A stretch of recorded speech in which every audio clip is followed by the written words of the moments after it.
Law 47. Do not go past the mark you aimed for. In victory, learn when to stop. Judgment. The moment of victory is often the moment of greatest peril. In the heat of victory, arrogance and overconfidence can push you past the goal you had aimed for, and by going too far, you make more enemies than you defeat. Do not allow success to go to your head. There is no substitute for strategy and careful planning. Set a goal, and when you reach it, stop. Transgression of the law. In 559 BC, a young man named Cyrus gathered an immense army from the scattered tribes of Persia and marched against his grandfather, Astyages, king of the Medes. He defeated Astyages with ease, had himself crowned king of Media and Persia, and began to forge the Persian Empire. Victory followed victory in quick succession. Cyrus defeated Croesus, ruler of Lydia, then conquered the Ionian Islands and other smaller kingdoms. He marched on Babylon and crushed it. Now, he was known as Cyrus the Great, king of the world. After capturing the riches of Babylon, Cyrus set his sights on the east, on the half-barbaric tribes of the Massagetae, a vast realm on the Caspian Sea. A fierce warrior race led by Queen Tomyris, the Massagetae lacked the riches of Babylon, but Cyrus attacked them anyway, believing himself superhuman and incapable of defeat. The Massagetae would fall easily to his vast armies, making his empire immense. In 529 BC, then, Cyrus marched to the wide river Araxes, gateway to the kingdom of the Massagetae. As he set up camp on the western bank, he received a message from Queen Tomyris, king of the Medes. She told him, "I advise you to abandon this enterprise, for you cannot know if in the end it will do you any good. Rule your own people and try to bear the sight of me ruling mine. But of course you will refuse my advice, as the last thing you wish for is to live in peace." Tomyris, confident of her army's strength and not wishing to delay the inevitable battle, offered to withdraw the troops on her side of the river, allowing Cyrus to cross its waters safely and fight her army on the eastern side, if that was his desire.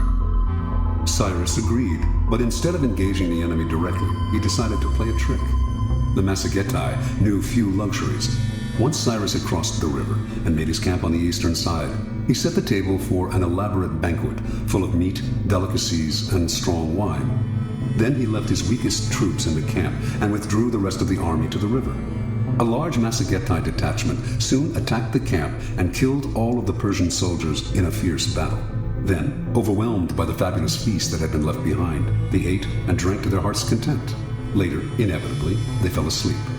The Persian army returned to the camp that night, killing many of the sleeping soldiers and capturing the rest. Among the prisoners was their general, a youth named Spargapises, son of Queen Tomyris. When the queen learned what had happened, she sent a message to Cyrus, chiding him for using tricks to defeat her army. "Now listen to me," she wrote, "and I will advise you for your own good. Give me back my son, and leave my country with your forces intact, and be content with your triumph over a third part of the Massagetae. If you refuse, I swear by the sun, our master, to give you more blood than you can drink for all your gluttony." Cyrus scoffed at her. He would not release her son. He would crush these barbarians. The queen's son, seeing he would not be released, could not stand the humiliation, and so he killed himself.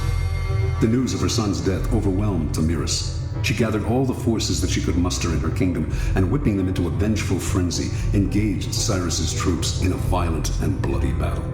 Finally, the Massagetae prevailed. In their anger, they decimated the Persian army, killing Cyrus himself. After the battle, Tomyris and her soldiers searched the battlefield for Cyrus's corpse. When she found it, she cut off his head and shoved it into a wineskin full of human blood, crying out, "Though I have conquered you and live, yet you have ruined me by treacherously taking my son. See now, I fulfill my threat. You have your fill of blood." After Cyrus's death, the Persian Empire quickly unraveled. One act of arrogance undid all of Cyrus's good work. Interpretation. There is nothing more intoxicating than victory, and nothing more dangerous. Cyrus had built his great empire on the ruins of a previous one. 100 years earlier, the powerful Assyrian Empire had been totally destroyed, its once splendid capital of Nineveh, but ruins in the sand. The Assyrians had suffered this fate because they had pushed too far, destroying one city-state after another, until they lost sight of the purposes of their victories, and also of the costs. They overextended themselves and made many enemies who were finally able to band together and destroy them. Cyrus ignored the lesson of Assyria. He paid no heed to the warnings of oracles and advisors. He did not worry about offending a queen. His many victories had gone to his head, clouding his reason. Instead of consolidating his already vast empire, he pushed forward. Instead of recognizing each situation as different, he thought each new war would bring the same result as the one before, as long as he used the methods he knew: ruthless force and cunning. Understand, in the realm of power, you must be guided by reason. To let a momentary thrill or an emotional victory influence or guide your moves will prove fatal. When you attain success, step back. Be cautious. When you gain victory, understand the part played by the particular circumstances of a situation, and never simply repeat the same actions again and again. History is littered with the ruins of victorious empires and the corpses of leaders who could not learn to stop and consolidate their gains. Keys to power. Power has its own rhythms and patterns. Those who succeed at the game are the ones who control the patterns and vary them at will, keeping people off balance while they set the tempo. The essence of strategy is controlling what comes next, and the elation of victory can upset your ability to control what comes next in two ways. First, you owe your success to a pattern that you are apt to try to repeat. You will try to keep moving in the same direction without stopping to see whether this is still the direction that is best for you. Second, success tends to go to your head and make you emotional. Feeling invulnerable, you make aggressive moves that ultimately undo the victory you have gained. The lesson is simple. The powerful vary their rhythms and patterns, change course, adapt to circumstance, and learn to improvise. Rather than letting their dancing feet impel them forward, they step back and look where they are going. It is as if their bloodstream bore a kind of antidote to the intoxication of victory, letting them control their emotions and come to a kind of mental halt when they have attained success.